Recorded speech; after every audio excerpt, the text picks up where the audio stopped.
할렐루야. 너무 반갑습니다.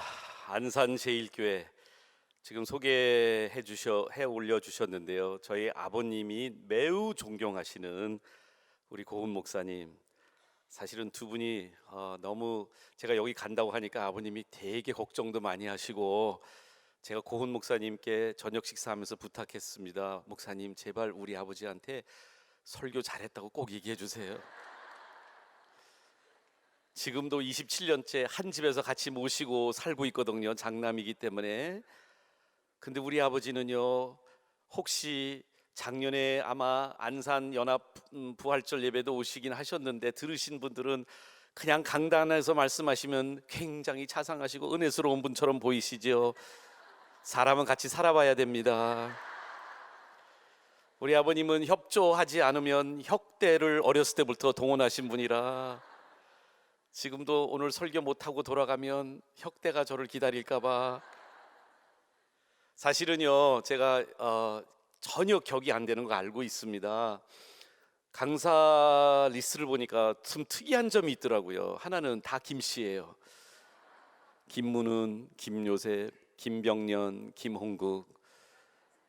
여러분들도 생각 못 하셨죠? 이게 객이 손님 계신 초대해 주신 분보다 더 관심이 많으니까. 근데요, 여러분들, 저는 그 격은 안 되는 거 아는데 제가 믿는 건 딱 하나밖에 없어요. 김문은 목사님은 부산서 올라오시죠. 김병년 목사님 제 친구고요. 아주 제가 저희 교회에서 너무 은혜 받았는데 그분은 서울서 오시고, 김웅 목사님은 김웅국 장로님 익산에서 오시죠. 저는 바로 여러분들랑 같은 고향인 경기도 수원에서 옵니다. 우린 가족 같은 사람이라고 생각을 합니다. 믿으십니까? 아멘. 그래서 가족끼리는 좀 많이 관대해 주셔야 돼요. 제가 또 가족이라고 생각하는 두 번째 이유는, 아까도 말씀드렸지만 저희 아버님하고 너무 절친이신 우리 고 목사님, 저에게는 약간 작은 아버지 같은 느낌. 그리고 요한 목사님은 제 동생 이름이 요한이에요. 그래서 저는 완전히 우리 어떻게 보면 원하시지도 않은 고 목사님의 큰아들, 허 목사님은 둘째 아들, 뭐 이런 관계가 아닐까 생각을 합니다. 아니, 근데 여러분들은 안 산다 그런 안산에서 사시잖아요. 여러분들 수원을 장 빨리 해보세요. 원수 같은 수원에서 왔거든요. 근데 이렇게 이름 가지고 뭐 이상하게 생각할 수 있는데, 수원이나 안산이나 좀 비슷해요. 저는 하나님의 은혜 없이 이 안산 제일교회가 등대가 되지 않았다면 이곳이 소망 있는 도시가 아니라고 저는 생각을 합니다. 여러분들을 이 지역에 벌써 수십 년 전에 하나님께서 이 교회를 세우시고, 지금까지 복음으로, 말씀으로, 또 하나님의 특별한 능력으로 부흥하게 하신 데는 여러분들 혼자 은혜 받으라고 주신 거 아니라고 저는 믿습니다. 바로 이 지역사회에서 세계까지 뻗어나갈 수 있는 복음의 능력을 여러분들을 통해서 하나님 세우시기를 원하시는 줄 믿으시기 바랍니다. 그래서 이번 부흥회가 여러분들 혼자 은혜 받는 부흥회 안 되기를 주님의 이름으로 축원합니다. 물론 김문은 목사님은 다 잘하시는 목사님이에요. 그래서 어제 은혜 많이 받으셨을 거예요. 저는 근데 제 부르심이, 저의 역할이 다음 세대에게 좀 말씀을 전하는 역할을 주셨어요. 그래서 오늘 혹시 아직 결혼 안 한 젊은이들 또는 학생들 있으면 한번 손 들어보세요. 학생들, 여러분들, 여러분들만이라도 오늘 은혜 받았으면 좋겠어요. 제가 지금도 초등학교, 중학교, 유치원 아이들하고 사역하고 있고 오랫동안 청소년 사역을 했던 사람입니다. 그래서 혹시 여러분들 오늘 설교 들으시고 좀 아쉬워하실 것 같아요. 우리 애가 들었어야 되는데 지금 학원 보내셨어요. 그러면 여러분들 아직도 기회는 있습니다. 내일 새벽에 데리고 나오십시오. 아멘이 적네요. 혹시 못 나온 친구들 있으면 내일 새벽에 꼭 나오면 좋겠고요. 근데 제 집회보다도, 제 설교보다도 제가 김병현 목사님과 친구일 뿐더러 그분의 말씀에 제가 깨지고 우리 교회 성도님 깨졌기 때문에, 내일 저녁은요, 혹시 오늘 저녁이나 어제 저녁에도 못 나온 남편, 집에 혹시 아버지 같이 계신데 못 나오신 분들 한번 손 들어보세요. 남편이 오늘 못 나왔고 우리 아버지가 같이 사시는데 못 나왔어요 하신 분 정말 한번 손 들어보세요. 그래서 부끄러워하지 마시고, 내일 저녁에 다 모셔와야 되는데 제가 비결 가르쳐 드릴게요. 오늘 들어가시면 일단 평소보다 좀 얼굴을 너무 이렇게 밝고 환하게 막 웃어주세요. 오늘 가서. 그리고 오늘 밤에 주무실 때까지, 특별히 남자이기 때문에, 아빠이기 때문에 제가 아는데요, 아빠가 존경스럽고 남편이 존경스러운 거 5가지만 얘기해 주세요. 이야기하다 한 번에 그냥 하나 둘 셋 넷 다섯 하지 말고, 여보, 나는 생각을 해봤는데 교회에서 생각이 들었어. 당신 말이야 정말 남자다워. 이렇게 결단력 있고 말수도 적은데도 결정하는 거, 생각하는 거, 의견 내는 것마다 존경스러워. 이렇게 한마디 하고요, 부엌으로 싹 들어가 버리세요. 그럼 남편이 졸졸졸졸 따라 나올 거예요. 저희 아내가 한 번 그랬거든요. 텔레비 보고 앉아 있는데, 항상 제가 텔레비 보는 걸 싫어했는데 하루는 제 옆에 딱 오더니, 여보, 나는 당신이 존경스러워. 그리고 부엌으로 나가 버린 거예요. 제가 텔레비 끄고 쫓아나갔어요. 5번만, 오늘부터 내일 낮까지 5번만 남편 또는 아빠 존경하는 이유를 진솔하게 얘기하시고, 그 다음에 가능한 한이면, 남자는 뭐가 좋으냐면 맛있는 걸 좀 해주세요. 평소에 잘 안 하는 거. 또 군것질을 좋아하는데 여러분이 못 드시게 하셨다면 내일만큼은 라면도 끓여드리고 초콜릿도 사드리고. 그래서 내일 저녁에 꼭 오시면 제가 약속드립니다. 김병현 목사님 설교 듣고 깨지지 않는 남편, 깨지지 않는 아빠 있으면 제가 저 택시값 갚아드릴게요. 꼭 모시기를 주님의 이름으로 축원합니다. 잠깐 기도하고 하나님 말씀, 오늘 읽어 봉독해 올린 히브리서 11장에 있는 말씀을 가지고 여러분들과 함께 말씀을 나누려고 합니다. 기도하시겠습니다. 한 번만 더 여러분들 기도하시겠습니다. 아버지 하나님, 오늘 밤에 저희들을 불러주신 하나님의 뜻이 있는 줄을 믿습니다. 저희 그냥 거저 왔다 거저 가는 밤이 되지 않게 하여 주시옵소서. 성령님의 인격적인 만남을 통해 저희 인생을 바꿀 수 있는 한마디의 하나님의 말씀, 하나님의 음성을 들려주시옵소서. 이 밤에 하나님의 능력을 받기를 원합니다. 하나님 기적을 체험하기를 원합니다. 하나님의 임재하심을 느끼기를 간절히 소망합니다. 아버지여, 저희들을 다시 한번 새롭게 하여 주시옵소서. 과거의 은혜가 아니라 지난번 회상하는 그러한 추억의 하나님, 우리의 부흥이 아니라 오늘 우리에게 필요한, 우리 가정이 필요한, 우리 교회가 필요한, 우리 도시가 필요한 하나님의 부흥의 불결과 불길과 물결을 부어 주시옵소서. 오늘 말씀을 통해서 역사하시고 살아계셔서 말씀하시는 하나님의 음성을 들으며 이 교회를 통해 하나님의 기적을 체험하게 하여 주시옵소서. 감사드리며 예수님 이름으로 기도드리옵나이다. 아멘. 아마 이번 부흥에 오신 강사님 중에 아버지 이름을 거들먹거린 강사 소개는 저밖에 없을 것 같아요. 그래서 우리 가족 소개를 좀 해도 될까요? 어차피 이미 버린 몸인데요. 왜냐하면 저는 아직 나이가 50대 중반이 되고 책도 2권 썼고 교회 부흥도 어느 정도 됐고 학교도 잘 세웠는데 왜 아직도 우리 아버지 이름을 소개할 때 그것만 소개하시는지 몰라. 처음에는 그게 부담이 많았어요. 근데 어느 날 하나님이 저를 눈 깨닫게 하셨어요. 저의 저된 것이 제 혼자의 어떠한 능력이나 노력이나 그것이 아니라 정말 하나님이 말할 수 없는, 내가 벌지도 않은, 내가 그냥 어떻게 내 스스로 획득하지도 않은 은혜로 저를 저되게 하셨습니다.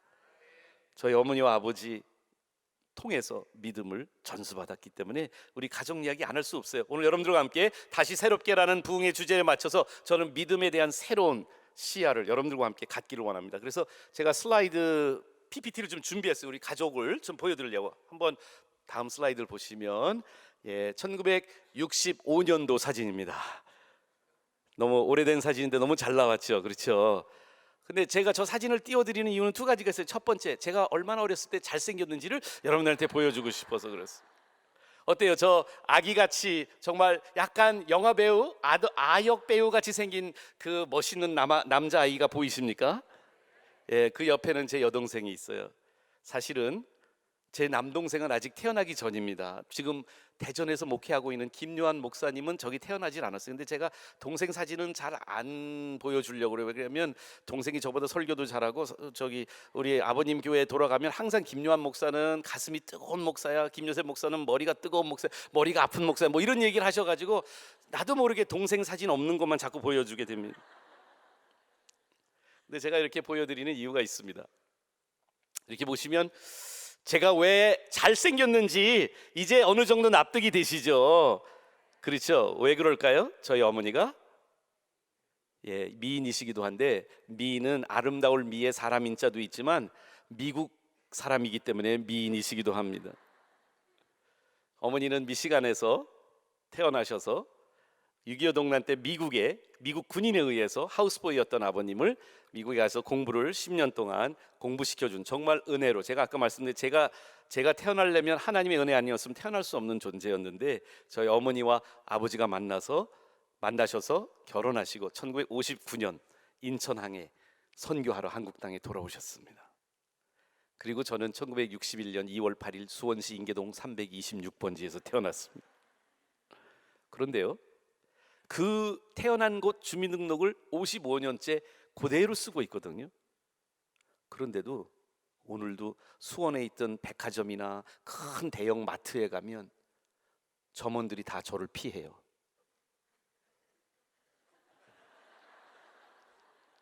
왜 피할까요? 나를 도와주려면 영어를 해야 되니까.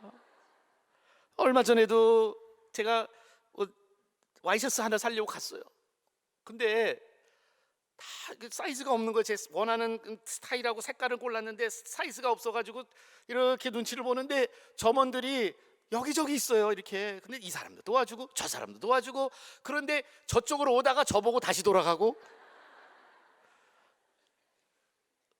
아무도 안 도와주는 거예요. 그래서 너무 답답해서 이거 시간은 없는데 빨리 이거 옷 하나, 와이셔츠 하나 사고 가야 되는데, 그래서 제가 이거 들면서 여기요, 이거 사이즈 있어요 그랬더니 그때 화들짝 놀라가지고 한 분이 딱 오더니 어머머머머머 이렇게 한국 말씀 잘하세요.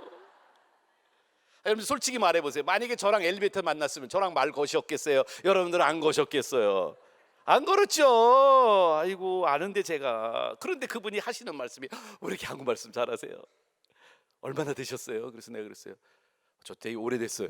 왜냐하면 제가 그 설명을 하려면 되게 길어요. 지금도 여러분들 벌써 몇 분 됐잖아요. 이게 사진도 보여주고 내가 왜 한국말 잘하는지 사람들은 잘 몰라요. 왜 내가 이렇게 한국말을 잘하는지. 그래서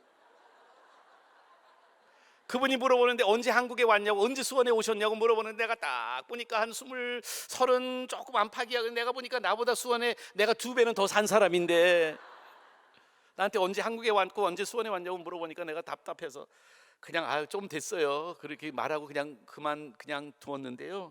어렸을 때부터 저는요 항상 그런 헷갈리는 질문만 들었어요. 여러분들 헷갈린다는 말이 이게 수원 사투리라고 누가 그러더라고요. 여러분들 안산에도 쓰나요? 헷갈린다? 그 무슨 말이에요?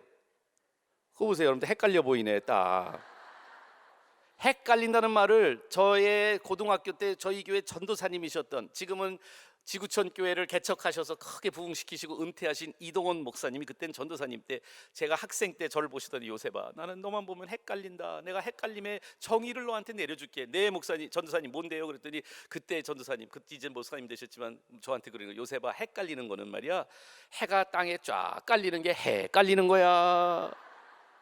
그 이동호 목사님 이 농담을 이렇게 좀 약간 썰렁해요. 근데 잘 들어보면 뼈가 있고 의미가 있어요. 그래서 왜 그 해가 딱 잘리는 게 내가 헷갈린다 그래서 생각해 보니까 헷갈리는 시간이 어떤 시간이에요? 밤이에요, 낮이에요? 밤도 아니고 낮도 아니잖아요. 초저녁이잖아요. 내가 보니까 헷갈리는 사람이야. 미국도 아니고 한국도 아니야. 정말 헷갈려요. 그런데 제가 이런 생각을 했어요. 내가 왜 이렇게 헷갈리게 태어났을까? 나는 선택의 여지 없이 이렇게 만들어주신 이유를 모르겠다. 나를 왜 이렇게 예쁘게 만들고 서양 사람처럼 태어나게 하시려면 미국이라든지 뭐 유럽이라든지 이런 데 남미라도 태어나게 했으면 괜찮은데 이 한국 땅, 그것도 원수 같은 수원에서 태어나가지고 나 같은 애들이 하나도 없는 인계동에서 자라나게 하시면서 맨날 동네 나가 놀면 애들이 졸졸졸졸졸졸 따라다녀요. 처음엔 인기 있어서 따라가는 줄 알았어요. 나중에 좀 커서 생각해 보니까 인기가 있는 게 아니었고 이상해서 따라다니는 거더라고요. 제가 진짜 헷갈렸던 적이 한 번 있어요. 제가 그런 생각했거든요. 조금만 나이가 들거나 조금만 크면 이제 그런 이야기도 안 듣고 언제 수원에 왔냐 뭐 이런 말 안 듣고 영어 왜 못하냐 뭐 이런 얘기도 안 듣고. 여러분들 제 모국어가 뭐게요? 모국어가 그렇죠. 너무 유창하죠. 그렇죠. 제 모국어는 한국말 맞아요. 그런데요 중학교 가서 한문 배웠거든요. 되게 헷갈렸어요. 한문 풀이를 배웠잖아요. 어미 국 나라 국 말씀 어머니 나라 말. 우리 어머니 나라 말은 영어인데 내 모국어는 한국말이야. 여러분들 아직 잘 감이 안 오시는 것 같아. 근데 우리 아버지가 제가 이제 초등학교 때부터 학교를 가야 되는데 한국 학교 다녀야 된다. 고등학교까지는 한국 학교 다녀야 된다. 우리 아버님은 되게 고지식한 애국자세요. 여러분들 1951년도에 15세 연세로 그러니까 그 나이에 미국을 가셨어요. 그런데 미국에서 거의 10년을 사셨고요. 6.25 동란 때 가셨기 때문에 돌아오면 한국이 이제 막 전후 아직 복귀가 제대로 안 된 가난한 나라였는데 왜 아버님은 한국에 돌아오셨는지 모르겠어요. 그런데 한국을 이렇게 사랑하셔서 10년 동안 미국에 있으시면서도 미국 시민권을 영주권도 신청하지 않으시고 한국 여권과 한국 시민으로, 그리고 어머니를 모시고 한국 와서 사시는 아주 한국 애국자세요. 저더러 군대까지 가라는 거예요. 영장이 나와서 수원 병무청에 갔어요. 그리고 신체검사 받았는데 맨 끝에 소집 면제를 찍어줬어요. 그래서 나는 내가 어디 병이 있나, 어디 뭐가 문제가 있나, 그래서 안 또 물어보면은 또 문제가 없는데 이 잘못한 건데 내가 소집 면제해서 안 가도 되는 건데 괜히 가게 될까봐 걱정하면서 갈까 말까 할까 말, 그래도 물어봤어요. 내가 왜 소집 면제해? 그랬더니 퉁명스럽게 저기 붙은 거를 보래요. 그때는 붓글씨로 이렇게 써놨더라고요. 이게 뭔가 몇 가지 막 써놨는데 거기 보니까 국민학교 중퇴자, IQ 70 미만, 혼혈아는 소집 면제. 그래서 제가 국졸도 못한 사람, 또 IQ가 70 안 된 사람하고 똑같은 부류의 혼혈아가 돼서 군대를 못 갔어요. 그런데 우리 아버지는 군대 가기를 원했어요. 그런데 저한테 뭐라고 말씀하셨냐면, 요셉아, 너 대학교는 아빠처럼 미국 가서 공부하게 해줄게. 저는 기대했어요. 어렸을 때부터 놀림도 많이 받고 맨날 자라날 때 맨날 이상한 질문 받고 그냥 난 미국 가서 살고 싶은데 고등학교 졸업할 때까지 참았어요. 그리고 무슨 생각을 했냐면, 내가 이제 더 이상 안 헷갈릴 거야, 나는 이제 다 크면 안 헷갈릴 거야, 이런 생각을 했는데 고등학교 졸업할 때가 돼서 아버님이 저를 하루는 당신 서재로 부르셨어요.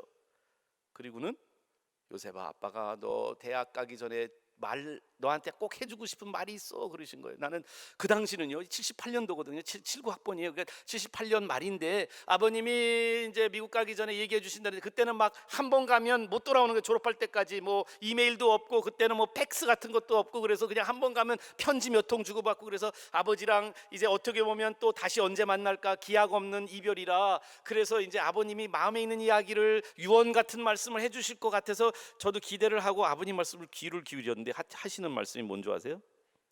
나도 미국서 공부해 봤는데 요셉아, 너 조심해. 그래서 왜요 아버지? 미국에 가면 거기 미국 여자애들은 되게 이뻐. 이쁘다는 말에 귀가 솔깃. 그래요 아빠? 이뻐요? 그랬더니 근데 말이야, 아빠가 기도하고 있어. 뭔데요 아버지? 너 미국 가서 그 이쁜 여학생들 봐도 절대로 미국 여자랑 데이트도 하지 말고 아빠는 네가 꼭 한국 여자랑 결혼했으면 좋겠어. 아까 슬라이드 다시 보여주실래요? 그 순간에 제 머리가 헷갈렸게요, 안 헷갈렸게요?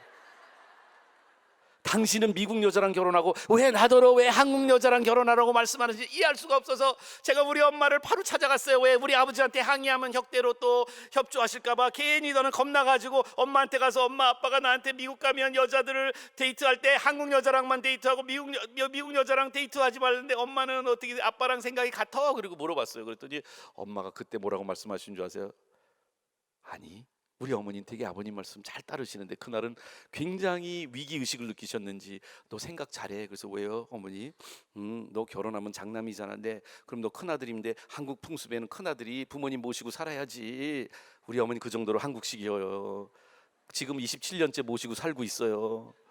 그러면서 하시는 말씀이, 근데 며느리가 들어오면 누구랑 시간 제일 많이 보낼 것 같아? 너희 아버지랑 시간 많이 보낼 것 같아? 너희 엄마랑 시간 많이 그러면 엄마 같은 며느리 들어와야 되지 않겠니? 괜히 물어봤어.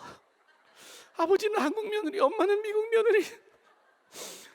아유 주여, 미국 가서 4년 동안 공부하면서 데이트 한 번도 못했어요. 한국 여자 보면 자꾸 엄마 생각나고 미국 여자 보면 자꾸 아버지 생각나가지고 얼마나 헷갈렸는 줄 아세요 여러분? 다음 사진 보여드릴까요? 기적 같은 배우자를 만났습니다. 이쁘죠? 제가요, 아내 말고. 근데 여러분 어느 나라 사람 같아요? 한국 사람 같아요? 미국 사람 같아요? 한국 사람 같아요? 잘 들어보세요. 왜 그러냐면 미국 교회에서 청소년 집회를 갔다가 그 목사님의 중매로 자매를 만났어요. 물론 한국의 수출품이에요. 한국에서 태어나서 8살 때 미국으로 이민 갔어요. 거기서 미국 초등학교, 중학교, 고등학교, 대학교 다 나왔어요. 거기서 미술 선생님 하고 있었는데 만난 거예요. 그런데 저는 걱정이 되잖아요. 어머니 아버지한테 아직 소개를 못 해드렸어요. 근데 아버지가 좋아할까? 어머니가 좋아하실까? 이게 막 걱정스러운 거예요. 근데 그러다가 어느 날 아버님 어머님이 미국에 잠깐 오시게 돼서 소개해드리는 그 순간이 있었는데 저는 기도 많이 했어요. 혹시 아버지가 안 좋아하시면 어떻게 하나, 엄마가 안 좋아하시면 어떻게 하나 막 고민하고 있는데, 딱 공항에서 딱 마주치는 순간에 아버님은 너무 이뻐서 안아주셨어요. 당신은, 남자는 그래요. 겉모습만 보고 그냥 금방 결정하는.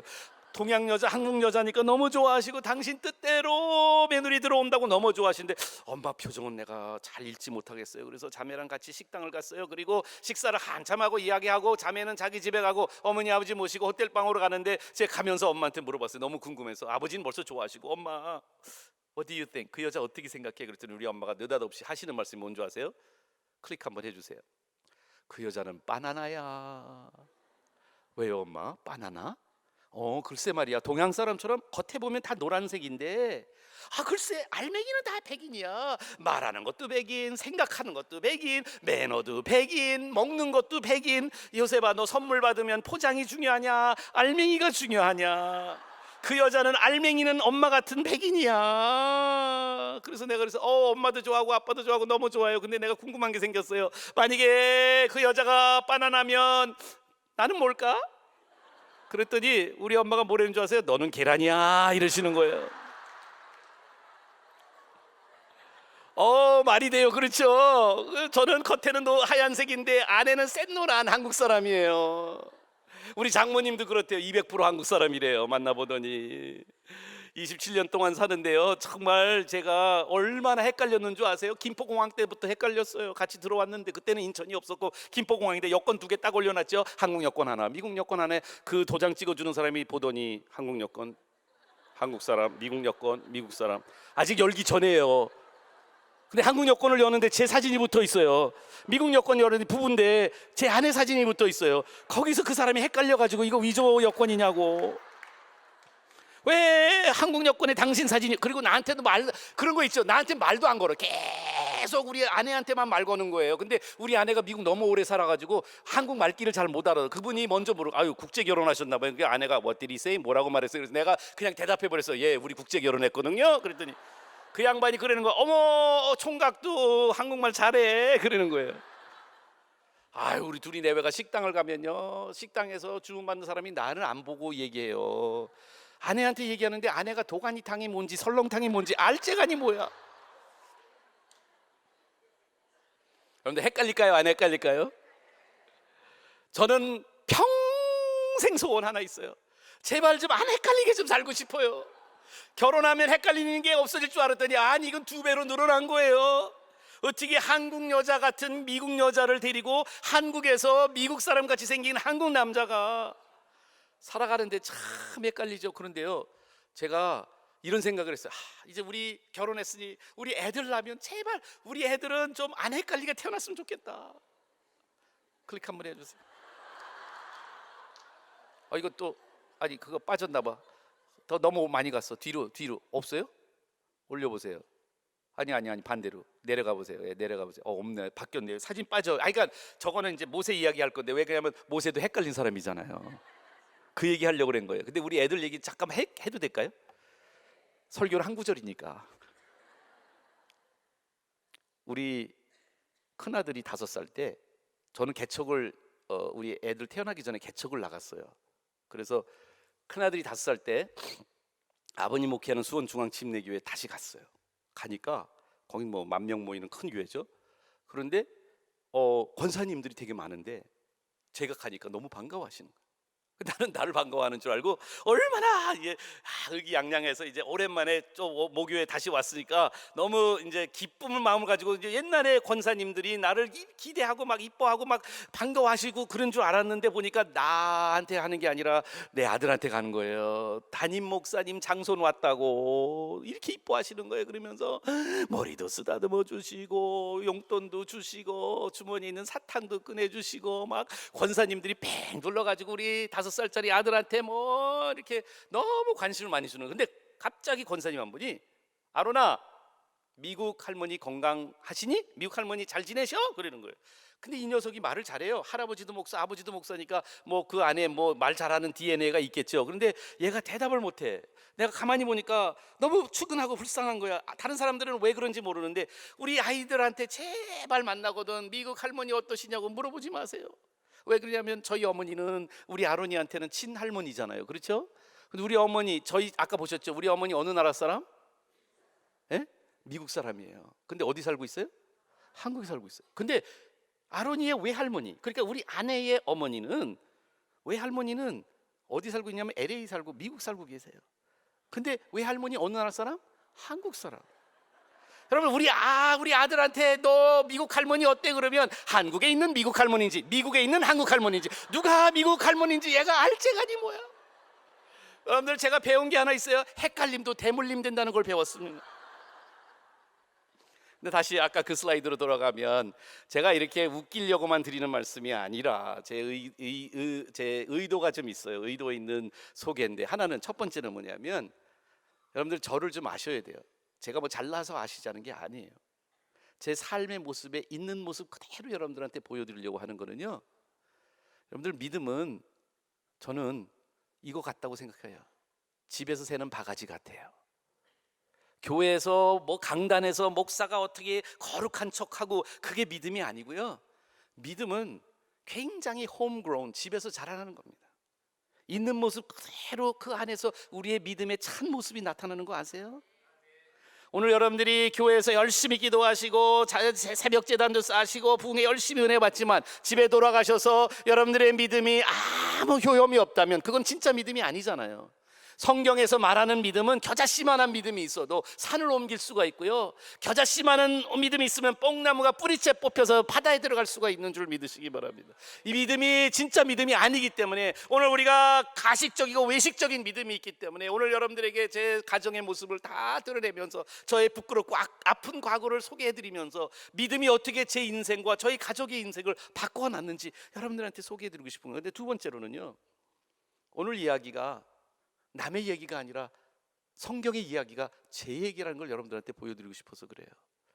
아까 우리 봉독해 올린 히브리서 11장 23절은요 성경의 가장 어떻게 보면 구약 성경의 대표적인 인물 중에 하나는 모세 이야기입니다. 다음 슬라이드를 보여드릴까요? 읽어보겠습니다. 함께 읽을까요? 시작.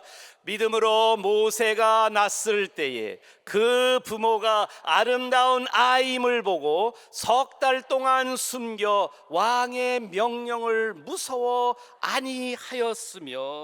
이 말이 오늘 말씀의 주제이고요, 내일 새벽에 오시면 바로 이어지는 9절 24절에서 26절 말씀을 여러분들하고 나눌 겁니다. 모세가 자라나거든요, 믿음 안에서. 오늘 여러분들에게 저는 믿음을 가정에서, 믿음을 여러분들의 자녀 양육 속에서, 믿음을 이 교회가 이제 바톤 터치로 새로운 담임 목사님을 맞이한 이 상황 속에서 다음 세대에게 믿음이 진짜 성경적인 믿음으로 이 교회가 다시 새롭게 되기를 주님의 이름으로 축원합니다. 그런데요, 우리가 그동안 가지고 있는 믿음에 대한 고정관념들이 좀 있는 것 같아요. 그래서 우리의 믿음이 왜곡되고 굴절된 것은 아닌가 생각을 해보게 되었습니다. 왜냐고요? 모세는 굉장히 헷갈린 사람이었죠. 두 문화 속에서 자라난 사람, 저처럼. 모세는 히브리 사람, 히브리 부모 밑에서 태어났지만 애굽이라는 문화에서 자라났습니다. 그래서 애굽 말을 히브리 말처럼 잘했던 사람이었던 것 같아요. 근데 그가 갈등의 소용돌이 속에 빠지죠. 나이가 40이 돼서 히브리 사람, 애굽 사람 싸우는 그 와중 속에 그의 믿음의 가장 큰 어떻게 보면 위기가 맞이하게 되었던 거 아닙니까?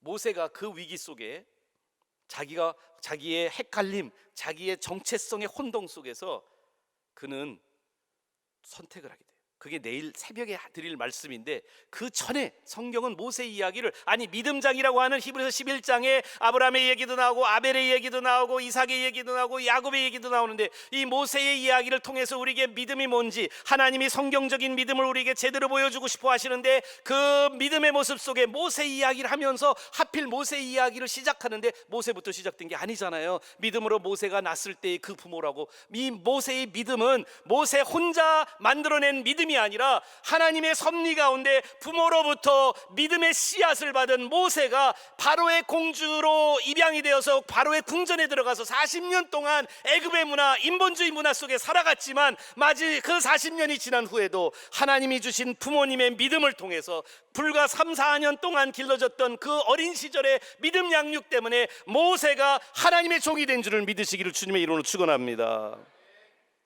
여러분들 혹시 믿음의 1세대세요? 여러분들에게 믿음의 2세들이 있으세요? 여러분들, 우리의 믿음이 혹시 내 스스로 먼저 믿어서 구원을 받게 되었을지라 할지라도, 여러분들 우리 착각하지 맙시다. 믿음은 내가 혼자 만들어내는 것이 절대로 아닌 줄을 믿으시기 바랍니다.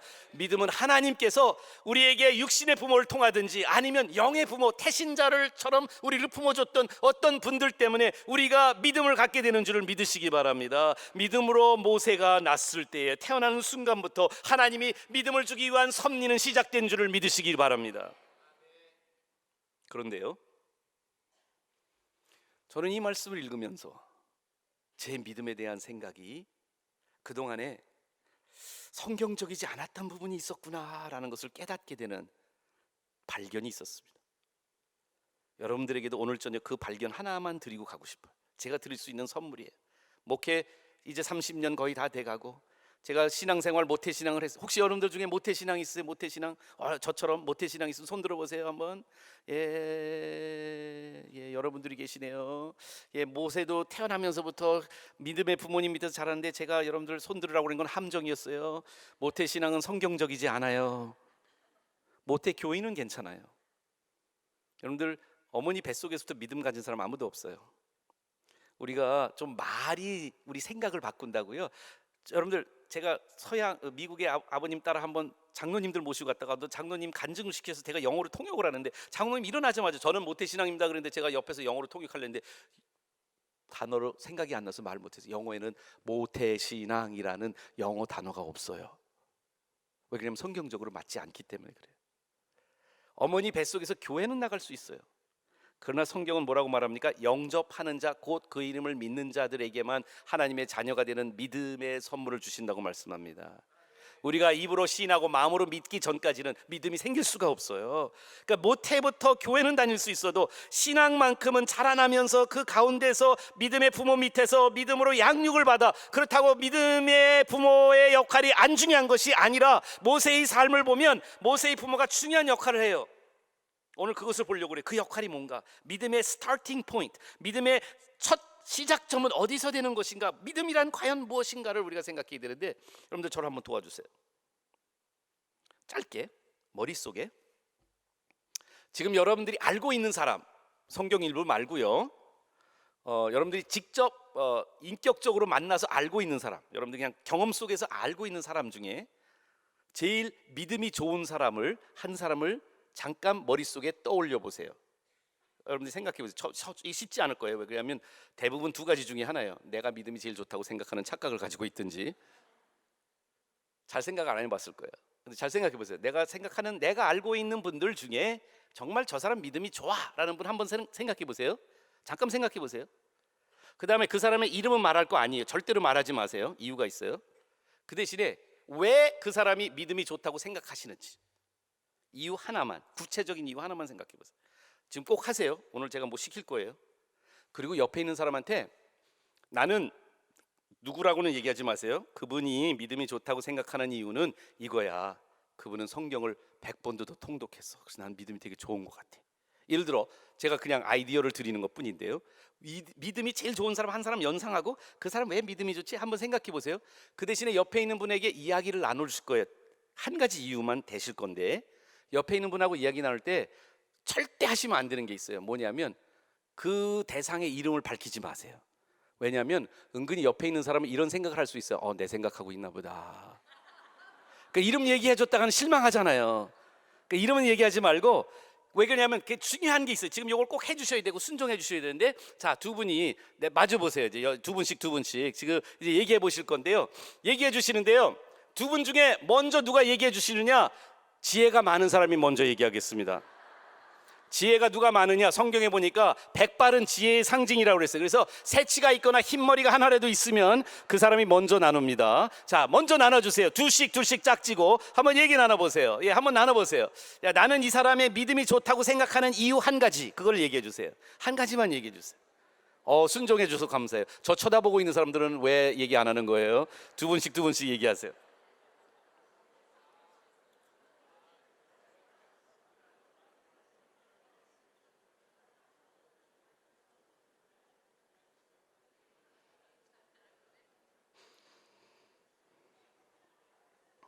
얘기 끝났어요? 어머, 왜 이렇게 빨리 끝나? 어이구, 여긴 말수가 적은 데구나. 그래서 사람들이 안 산다고 안산에 있는 거구나. 자, 오케이. 뭐 어떤 거 얘기했는지 다 일일이 물어볼 수 없지만, 뭐 새벽기도 안 빠지는 사람이에요, 뭐 아니면 선교에 헌신했어요, 아니면 그분은 정말 말씀을 많이 알고 있어요. 대부분 그렇게 말씀하지 않으셨을까요? 대부분 그러셨을 것 같아요. 그렇죠? 저도 그렇게 생각했어요. 제가 2000년도 지금부터 17년 전 4월 달에 중앙아시아 3개국을 돌면서 하나님이 이 말씀을 보게 하셨어요. 그때 제가 외국인 백인들이 세우는 선교사 자녀학교에 부모 세미나를 해주고 학교 세미나 하기 위해서 제 기독교 학교 하고 있으니까 세 나라, 우즈베키스탄, 카자흐스탄, 키르기스탄이라고 하는 중앙아시아 3개국에 있는 백인들이 세운 국제학교에 갔습니다. 근데 놀랍게도 그 학교 초청을 받아서 갔는데 백인 선생님들이 100%예요. 다 백인 선생님들이 어떤 때는 10년, 어떤 때는 15년 동안 그 나라의 기독교 MK 스쿨 선교사 자녀 학교를 세우시고 헌신적으로 아이들을 가르치고 계신데, 그 학교들에 제가 제일 먼저 간 데가 카자흐인데요. 카자흐의 35%가 한국 선교사 자녀예요. 선생님 100% 백인. 키르기스탄에 갔더니 그 선교사 자녀학교 홉 아카데미라는데, 지금 카자흐에는 틴션이었고 키르기스탄 가니까 홉 아카데미라는 데서 학교를 가봤더니 선교사 자녀가 백인이 50%, 한국 애들이 50%예요. 우즈베키스탄에 가서 에버그린 크리스천 스쿨, 에버그린 기독 MK 스쿨을 가봤더니 백인 아이들이 40%, 한국 아이들이 60%예요. 2000년도입니다. 여러분들, 한국에 선교의 바람이 1989년도부터 통계가 있어요. 그래서 1989년도 전에도 선교사가 조금은 파송이 됐지만 1989년, 제가 갔던 2000년에 갔던 그 해에 11년 만에 선교지에 백인들이 세워놓은 MK 학교에 35%, 50%, 60%가 한국 선교사 자녀들을 꽉 차버린 거예요. 그런데 하나님이 그 학교들을 방문하게 하시면서 저의 눈꺼풀을 벗겨주셨어요. 그때 그 아이들을 보면서요, 저는 생각도 안 했는데 그 아이들을 보는 순간 제 모습이 생각나고 모세가 생각난 거예요. 왜요? 걔네들이 너무 불쌍해. 헷갈려 죽겠어. 미국 백인 선생님들 밑에서 한국 부모님으로 양육을 받아서 집에서 한국말을 하는데 학교 오면 다 영어로 공부하는 거예요. 그리고 동네 나가서 마트를 가려면 다 러시아나 거기 아랍어를 쓰고 있는 거예요. 이 아이들이 얼마나 헷갈리겠어요. 3개 국어, 4개 국어가 매일같이 그 생활을 생존을 하려면 그것들을 할 수 있어야 되는데 이 아이들이 불쌍해 죽겠어요. 근데 하나님이 저한테 히브리서 11장 23절 말씀을 그때 주신 거예요. 모세처럼 히브리인 부모 밑에서, 그러나 애굽 문화에서 자라났던 모세와 같은 아이들이고 에스더와 같은 아이들이란 것을 하나님 보여주신 거예요. 그러면서 내가 그 백인 학교 선생님들한테 내가 미안하다고 싹싹 빌었어요. 선생님 미안합니다. 한국 교회가 선교사들을 많이 파송했는데 우리 한국 나라에는 나라새가 없습니다. 미국에는 독수리가 나라새예요. 근데 한국에는 나라새가 없습니다. 우리가 만약에 나라새가 있었다면 제가 한 새가 한국 나라새라고 생각합니다. 그것은 다른 게 아니라 뻐꾹입니다. 어렸을 때부터 우리는 노래 부릅니다. 뻐꾹 뻐꾹 뻐꾹 6세. 그래서 미국 사람들한테 뻐꾸기를 설명했어요. 처음 들어본대요, 뻐꾸기가 뭔지. 그래서 제가 설명했어요. 근데 뻐꾸기는 잘하는 게 없어요. 노래도 잘못 부르고요, 날지도 제대로 못하고요, 사냥도 잘 못해요. 근데 뻐꾸기가 잘하는 거 딱 하나 있어요. 뭔지 아세요? 하고 백인들한테 물어봤어요. 뭐냐고 물어보니까 제가 뻐꾸기가 하는 거는 남의 둥지에 알 까는 거밖에 못해요. 미안합니다. 우리 한국 교회가 선교사님 자녀들을 여러분들 학교의 둥지에 알을 까버렸네요. 2000년부터 제가 섬기고 있는 작은 기독학교, 세운 지 5년밖에 되지 않은 학교에 선생님들이 2000년도부터 그러한 백인들이 다 세워놓고 백인들이 가르치고 있는 MK 스쿨에 영어도 잘 못하는 우리 학교 선생님들이 2001년부터 선교사로 나가기 시작을 했습니다. 제가 한 게 아니라 선생님들이 한국 MK들의 정황을 제 입술과 또 다른 외국 선교사님들의 이야기를 통해서 들으면서 한국 아이들이 백인들의 손에 의해서 한국말도 못 배우고 또 한국의 역사도 못 배우는 것을 안타까워한 중앙기독학교 선생님들이 다 모여서 기도하면서 결심을 했어요. 우리 자신을 11조 하겠다고. 여러분들 2001년부터 지금 2016년 내일 다음 주일 날 4명의 선생님을 더 파송합니다. 지금까지 40명의 선생님이 저희 학교 150명 선생님 중에 선교지를 나가 있든지 갔다 오셨든지 갈 준비를 하고 있는 선생님들이 40명이 됩니다. 이 말씀 드린 이유는 그 아이들을 보면서 하나님이 제 눈을 뜨게 하셨어요. 부모의 믿음 때문에 아무 선택 없이 죄 없는 아이들이 그 오지까지 와서 그 현지 학교를 다닌다든지 백인 학교를 다니면서 말할 수 없는 아픔과 수모와 갈등과 정체성의 혼동 속에서 자라나고 있는 그 아이들의 모습을 보면서 하나님, 왜요? 제가 겪었던 아픔들을 왜 이 많은 선교사 자녀들이 지금 겪어야 될까요? 왜 한국 교회는 이 아이들의 그 아픔을 모르면서 그냥 보내고 선교사 교사는 한 사람도 파송하지 않을까요? 하나님, 이 아이들에게 그리고 이 아이들의 부모에게 어떤 말로 위로할까요? 하나님 말씀 보여주세요. 여러분들 하나, 지금 설계는 없는 내용인데 저희가 영어 선생님이 많습니다. 우리 학교에 150명의 선생님 중에 영어 선생님이 25명이에요.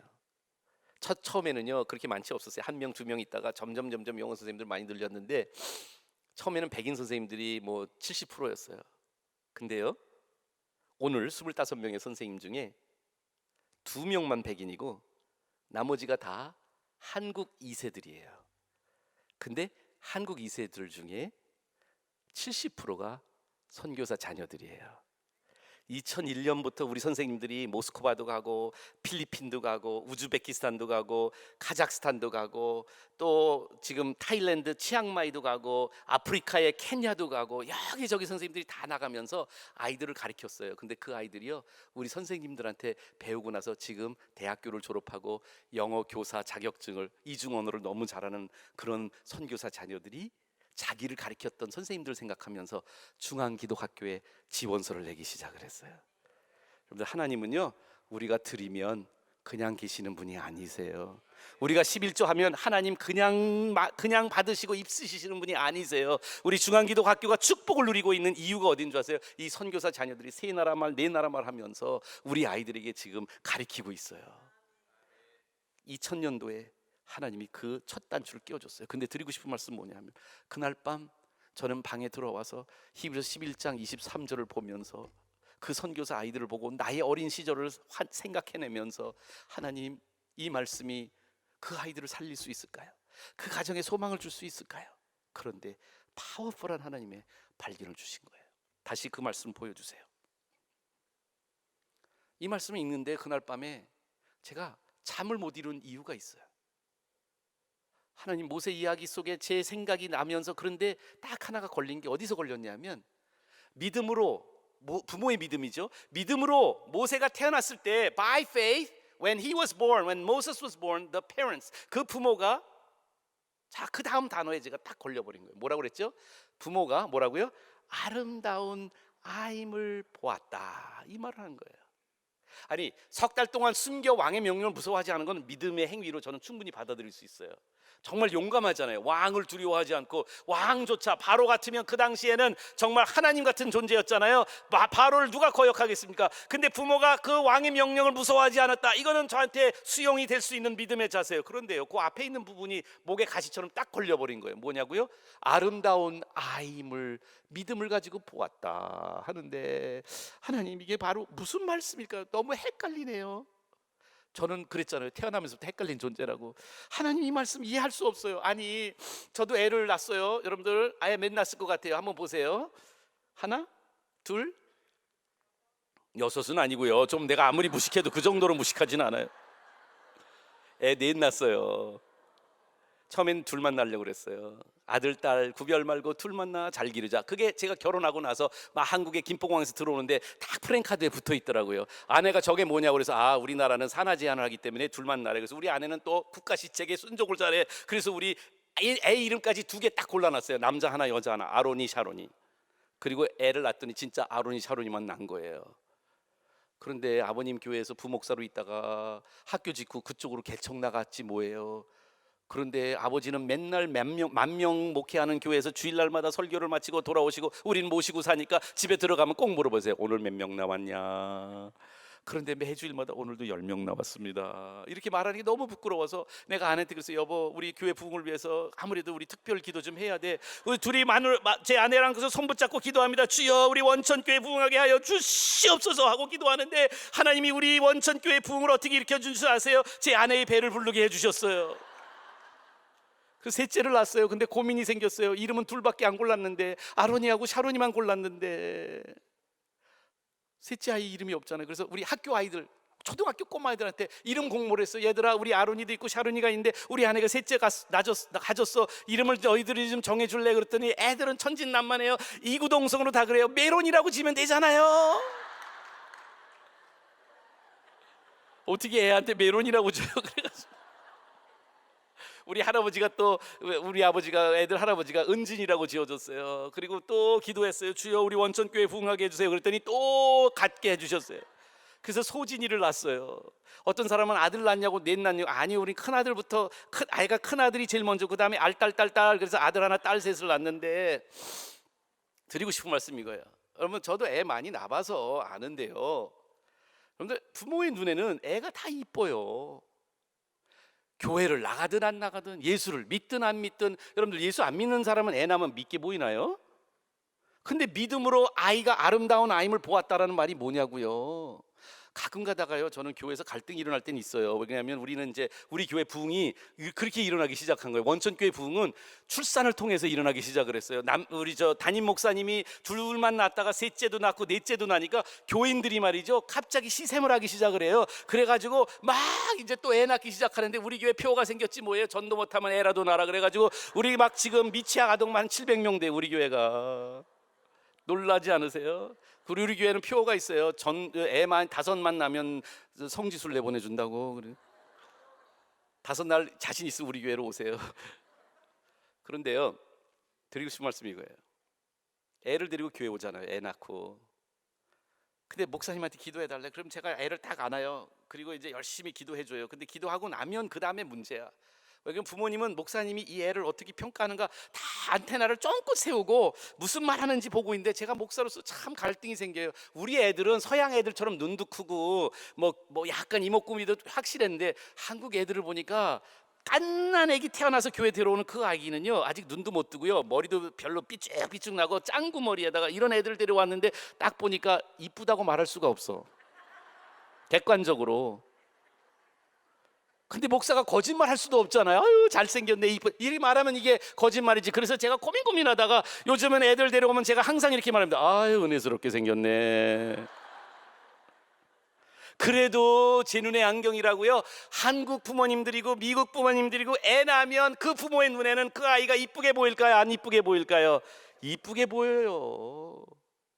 그럼 아까 그 말씀이 무슨 말씀이에요? 믿음으로 모세가 낳았을 때 그 부모가 아름다운 아임을 보았다. 아니, 믿음이 없어도 애 낳으면 아름답게 보이는 거고 이쁘게 보이는 거지, 왜 해필 히브리 기자는 이렇게 말을 썼을까? 그런데 여러분들, 성경이 잘 이해되지 않을 때요, 하나님의 기회라고 생각하십시오. 그 말씀을 묵상하고 또 묵상하고 또 다른 말씀도 같이 보면서 계속 그 말씀을 되새김질하면, 주야로 그 말씀을 묵상하면요, 그 사람 복 있는 사람이 돼요. 하나님의 진리를 보여주세요. 제가 그날 밤 잠 못 자고 묵상하는데 하나님 보여주기 시작했어요. 처음에 보여주신 게 어떻게 하냐면, 저는 영한 성경을 가지고 있어요. 왜? 내가 헷갈리는 사람이니까. 성경 읽다가 한국말이 이해가 안 되면 영어를 보고, 영어로 이해하다가 읽다가 이해가 안 되면 한국말을 보고, 그러면 이해가 잘 돼요. 그랬더니 영어 성경을 봤는데, 그 영어 성경의 다음 슬라이드 보여주실까요? 이렇게 나왔어요. Because they saw, 아름다운 아이면 beautiful이잖아요. 근데 NIV 성경에는 이렇게 썼어요. He was no ordinary child. 저게 무슨 말일까요? 여러분들 표정을 보니까 내가 너무 본토 발음을 했네요. 제가 조금 여러분들이 이해할 수 있는 발음으로 다시 한번 읽어볼게요. They saw he was no ordinary child. 이해하세요? ordinary? 보통. 앞에 노자가 붙으니까 뭐예요? 보통이 아닌 아이. 무슨 아이일까요? 특별한 아이. 여러분들, 우리 중앙기독학교에는 특별한 아이들이 꽤 많습니다. 입학할 때는 특수아동이라고 부릅니다. 모세가 특수아동이었을까요? Maybe. 그럴 수도 있어요. 80이 다 돼서 미디안 광야로 도망갔던 모세에게 가시덤불 속에서 하나님은 임재하시고 말씀합니다. 모세야, 내 백성을 위해서 애굽으로 돌아가라. 그때 모세가 하나님 앞에서 감히 애굽에 못 돌아가는 이유를 말합니다. 기억나세요? 하나님, 제가 말을 잘 못하잖아요. 그랬더니 하나님이, 그래 알았어, 말 잘하는 아론 같이 보내주면 갈 거야. 하나님도 인정한 언어 장애인 모세. 이 no ordinary child는 특수 아동이란 얘기일까요? 다음 슬라이드를 볼게요. 이 아름다운 아이였다라는 것을 저는 컴퓨터를 가지고 왔는데, 그때의 컴퓨터 안에서 제가 영어 다른 대본 성경들이 많아서 하나씩 찾아봤어요. 그랬더니 NIV의 No Ordinary Child인데, 킹 제임스 버전이라는 데는 Proper Child, 좀 뭐랄까 예의 바른 아이. 그 다음에 New Living Translation은 Unusual Child, 좀 특이한 아이, 나 같은 튀기. 아니면 ASB의 A Goodly Child, 아주 보범적인 아이. NASB에 가서야 Beautiful Child, 아름다운 아이로. 여러분, 처음에 성경을 이해하려고 영어 성경 이거저거 다 들춰보는데, 그래도 제 궁금증과 헷갈림은 해소되지 않았어요. 더 증폭된 거예요. 아니 하나님, 이게 무슨 의미입니까? 왜 믿음으로 모세가 났을 때 그 부모가 아름다운, 아니 뭔가 이 단어가 무슨 뜻인지 잘 모르겠네요. 여러 가지 의미를 가지고 있는데 이게 뭘까요? 그리고 주석을 찾아보기 시작했어요. 제 컴퓨터 프로그램 중에 로고스라는 프로그램이 있습니다. 이것은 성경 원어를 찾을 수 있는 단어예요. 그래서 그 원어를 찾아봤더니, 클릭해 볼까요?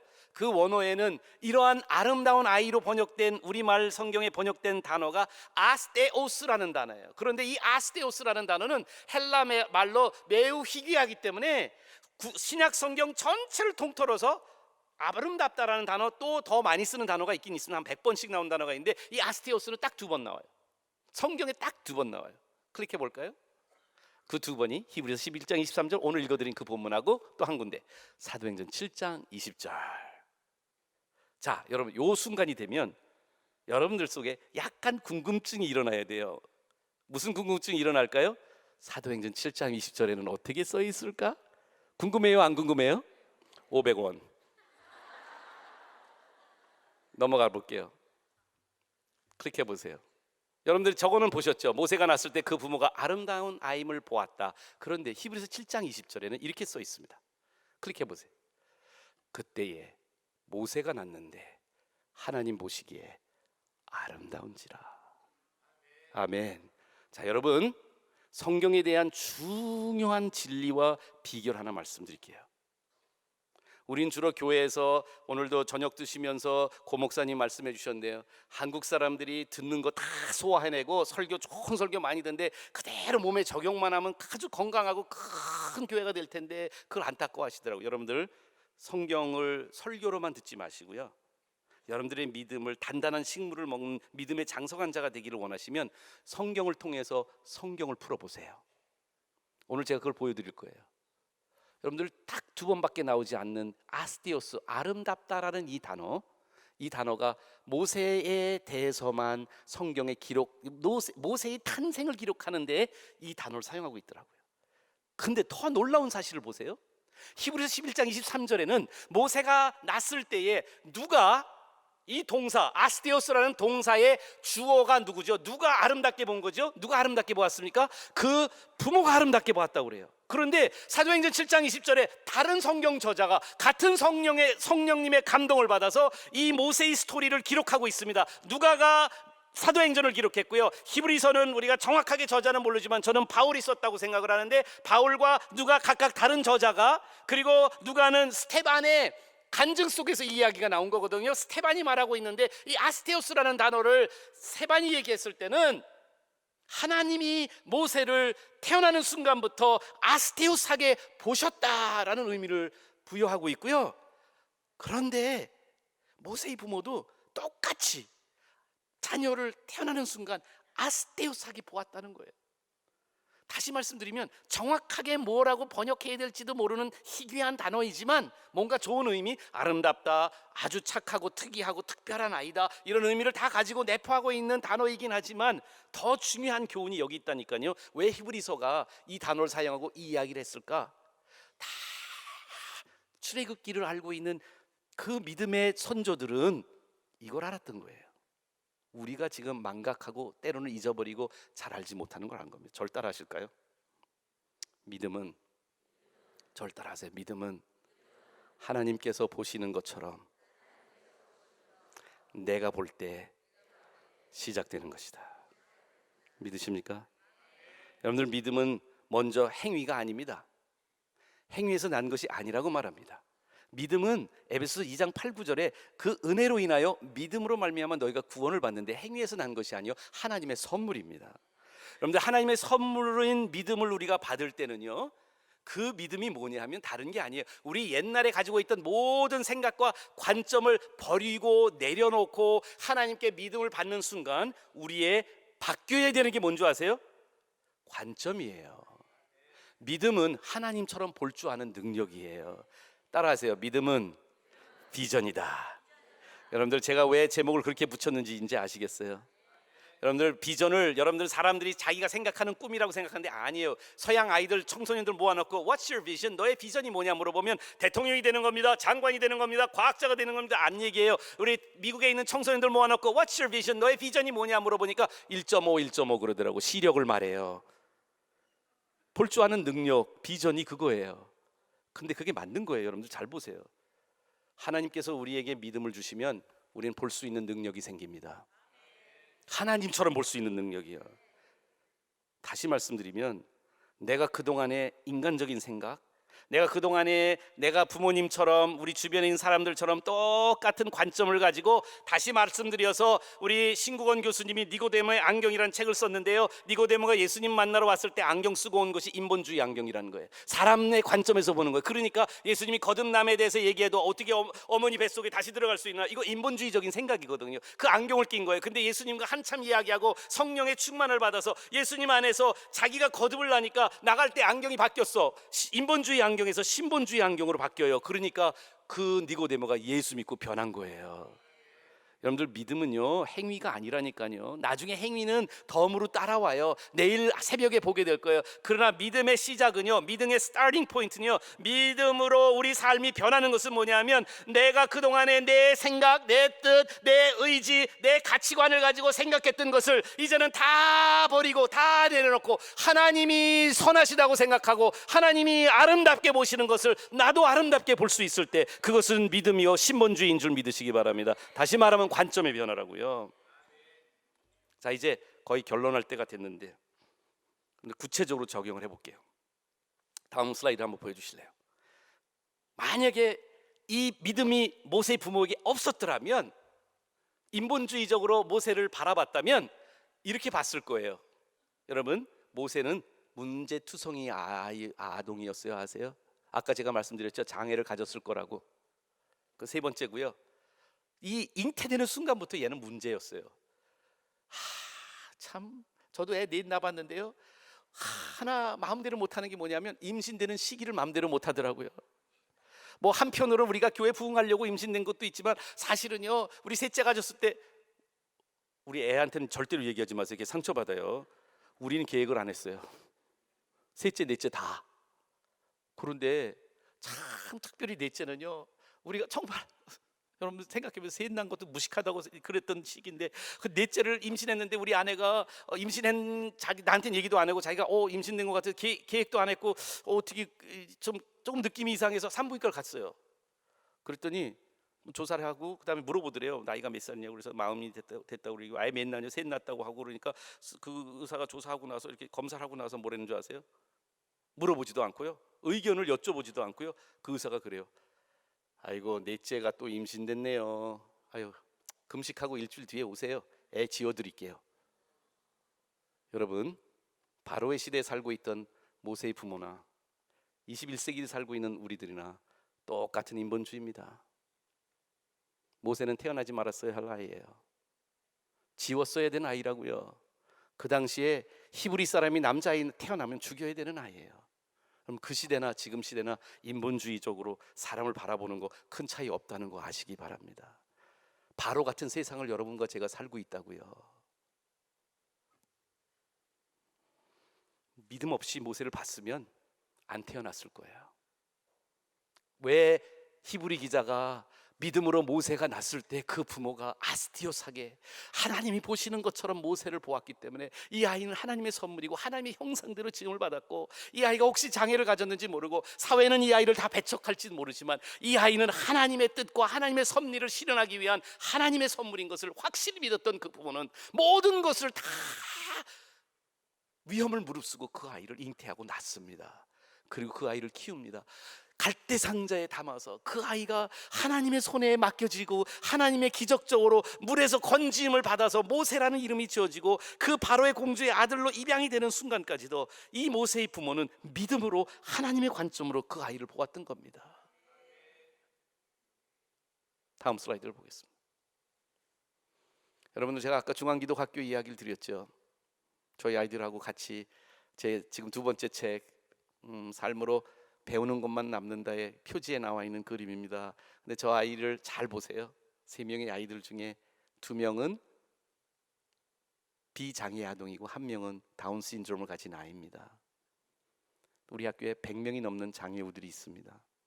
왜냐하면 중앙기독학교 시작할 때부터 저희 어머님이 한국에 인종차별은 없다.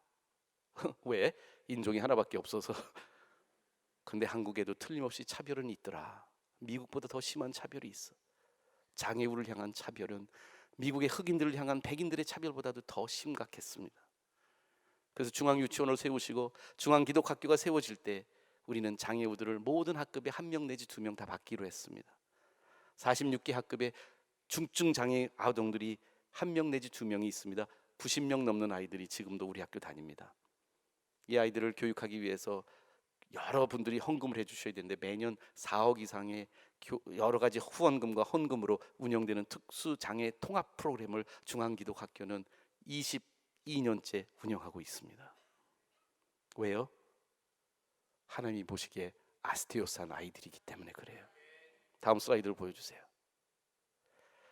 저희 수원에 실제로 있었던 이야기를 여러분들에게 잠깐 들려드리려고 합니다. 조영애 집사님이 둘째 아이를 임신했는데 5개월 때에 엔세펠로실레라고 하는 아주 희귀한 태아 임신 아이에게 그러한 병명이 진단을 받게 됩니다. 수원에 카톨릭 병원 큰 것이 하나 있는데요. 카톨릭 병원에서, 이게 믿어집니까? 카톨릭 병원에서 그 어머니에게 이 병은 굉장히 희귀한 병이고 이 아이는 틀림없이 유산되든지 태어나자마자 며칠 못 살고 죽을 수밖에 없는 질병입니다. 뇌가요, 두개골이 반쪽밖에 없어가지고 뇌가 밖으로 나오는 병이에요. 그래서 살 수가 없어요. 그런데 그 천청병력 같은 이야기를 듣고 집에 돌아왔습니다. 그리고 그 조용해 집사님이 눈물을 흘리면서 새벽 제단에서 기도를 하는데 목사님이 그 우시는 집사님을 보고 집에 신방도 찾아오시고 여쭤보았습니다. 그랬더니 아이 이야기를 듣고 목사님이 말합니다. 집사님, 병원에서는 이 아이는 태어날 수도 없고 중증 장애를 가질 거라고 확실하지만 그래도 하나님이 임신시켜 주신 하나님의 뜻이 있지 않을까요? 우리 하나님이 거둬가시면 하나님에게 드리고 하나님이 우리에게 허락하시면 이 아이도 하나님의 선물입니다. 그리고 목사님 말 듣고 낙태를 포기합니다. 태어났는데 아니라 다를까 뇌가 다 밖으로 나와 있어. 다 자르지 않으면 살 수가 없어서 뇌의 90%를 절단을 하고 봉합을 해버립니다. 근데 조영애 집사님이 그 아이의 이름을 어떻게 져요? 모세로 지더라고요. 놀랍지 않으세요? 모세 장면 한 편 잠깐 보여드릴까요? 혹시 비디오 되는지 소리 좀 크게 틀어주시고요. 클릭해 주세요. 크게 소리가 나와야 되는데 안 나오면 그냥 넘어가요. 더 크게. 산이 마르고 닳도록 하느님이 보호하사 When I am down and oh my soul so weary, when troubles come and my heart is weak, then I still away in the silence. 의학적으로는 보지도 듣지도 말하지도 못하고 온몸의 장애가 너무 심해서 얼마 살 수 없을 거라던 의료진들의 말을 모두 뒤집고 보고 듣고 말하며 또한 잘린 뇌를 다시 자라게 하셨습니다. Raise me up to a costly sea. 하나님의 사랑을 사모하는 자, 하나님의 평안을 바라보는 자, 주만 바라볼지라. 할렐루야. 아멘.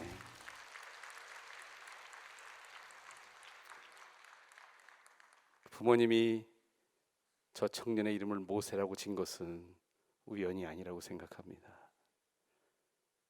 오늘 저녁 이제 말씀을 마치려고 합니다. 여러분들, 우리는 우리 나름대로 믿음에 대한 여러 가지 생각을 가지고 있었을 거예요. 그런데 오늘 저에게 카자흐스탄 그 선교사 자녀들을 만나는 그 장소에서 하나님이 저에게 눈뜨게 해주신 믿음에 대한 새로운 비전, 하나님이 나를 바라보시는 것처럼 내가 내 자녀를 바라보고, 내가 내 남편을 바라보고, 내가 내 아내를 바라보고, 내가 내 직장 상사와 동료를 바라보고, 내가 우리 교회의 전도사님, 권사님, 장로님, 집사님, 그리고 목사님을 바라본다면 여러분, 하나님의 모세와 같은 기적은 또 다시 일어날 겁니다. 시간 관계상 오늘 말고 maybe 내일 아침에 말씀드릴 수 있을지 모르지만, 오늘 제가 이 안산 제일교회 큰 부흥회에 주강사로 선발된 것은요 절대로 제 능력이 아니라니까요. 여러분들, 저도 아스티오스의 선물을 받은 사람이에요. 튀기 혼혈아로 놀림받으면서 이 땅에서 난 살고 싶지 않아서 도망가고 싶었던 이 아이를 우리 부모님이 아스티오스한 눈으로, 하나님의 눈으로 저를 바라보시면서 저에게 예수님을 소개해 주시고요, 제 안에 예수님이 나를 얼마나 있는 모습 그대로 사랑하시면서, 너무 사랑하셔서 있는 모습 그대로 방치하시지 않는 이 역설적인 예수님의 사랑을 저한테 보여주셨어요. 여러분, 모세는 40년 동안 애굽에서, 그리고 40년 동안 미디안 광야에서 80년을 정말 헷갈리고 혼동스러운 삶을 살았을 거예요. 내 정체성은 뭐지? 나는 왜 이렇게 태어났지? 내가 왜 이런 문화 속에서 이런 시기에 이때에 이렇게 살아라고, 나는 이렇게 도망자의 신세로 이 따분하고 신세 타령할 수밖에 없는 이 80 인생을 살았을까 하고 질문이 수십 번 수백 번도 더 있었을 건데, 80이 돼서야 모세는 드디어 깨닫습니다. 하나님이 자신을 그렇게 많은 아픔과 고통과 때로는 우여곡절 속에서 고난 속에서 그렇게 살아나게 하신 하나님의 이유는 다른 게 아니라 마지막 40년을 바로에게 Let my people go, 내 백성을 놓아라, 그리고 광야에서 40년 동안 이스라엘을 영도자로 가나안 목지까지 이끌어갈 수 있는 하나님의 높이 들림을 받는 종이 되기 위해서 80년 동안 하나님은 아스티오스하게 보시면서도 아픔과 고통과 고난 속에서도 하나님의 종으로 부으시고 만드시고 하나님이 세우신 줄을 믿으시기를 바랍니다. 하나님은 한 번도 그 사이에 모세를 포기하지 않으셨어요. 저는 25살이 될 때서야 조금 깨닫기 시작했어요. 왜 미국 엄마, 한국 아버지 밑에 태어나고 왜 인계동에서 태어나면서 사람들의 이상한 시선을 받으면서 자라났는지를 저는 25살에 LA 가서 청소년 집회를 하면서 처음으로 깨닫게 된 거예요. 거기에는 한국 애들이 있었어요. 그리고 2000년도에 선교지에 가서 두 번째로 깨닫게 된 거예요. 하나님이 날 이렇게 만드신 이유가 있다. 바로 저 학생들에게, 저 자녀들에게 하나님이 나에게 부어주신 은혜를, 나에게 보여주신 모세와 같은 나의 인생을 그 아이들에게 말할 수 있도록 해주신 거예요. 너희들은 예수님이 있는 모습 그대로 사랑하시는 존재들이야. 제가 왜 지금도 아이들과 청소년들과 특별히 선교사 자녀라든지 교포의 자녀들에게 제 삶을 지금도 헌신적으로 바치는 이유가 왜 있는 줄 아세요? 이건 주인공 의식이나 무슨 스타 의식은 아닌데요, 모세같이 하나님이 저를 사용하기 위해서 제 인생에 아픔을 주셨다는 것을 발견한 거예요. 여러분들의 아이들이 어떤 아픔이 있는지 잘 몰라요. 여러분들 개인적으로 가정에 또 개인적으로 어떠한 고난과 고통이 있는지 잘 몰라요. 사실 목사님과 식사하면서 저희 어머니가 지금 80이 다 되셨는데 60평생을 한국 땅에서 선교사로 희생하면서 어려운 시절을 다 겪으셨어요. 그런데 인생의 말로에 와서 골수종암이라고 하는 희귀한 암으로 고생하고 계세요. 지금 2005년도에 진단을 받고 하나님이 치유해 주셨다가 다시 재발했습니다.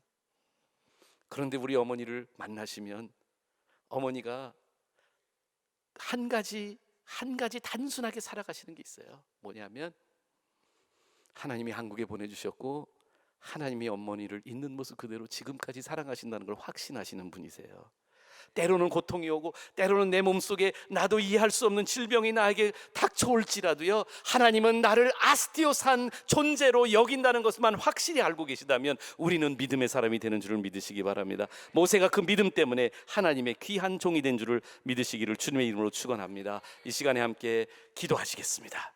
이 시간에 우리가 같이 통성으로 한번 기도하기를 원합니다. 왜냐하면 그동안에 나는 뭔가 내가 열심히 노력하는 것으로 내 믿음이 크는 줄 알았습니다. 그런데 오늘 저녁 말씀을 통해서 하나님 먼저 말씀합니다. 내가 주는 선물로 믿음을 받으라고요. 하나님이 나를 보시는 것을 내가 느끼게 해달라고 하나님께 기도하시는 여러분과 제가 되고, 하나님 나에게 믿음의 눈을 뜨게 해주셔서 내 주변에 있는 모든 사람들을 하나님처럼, 하나님이 보시는 것처럼 보게 하여 주시옵소서. 우리 주여 3창 외치고 기도하겠습니다. 주여, 주여.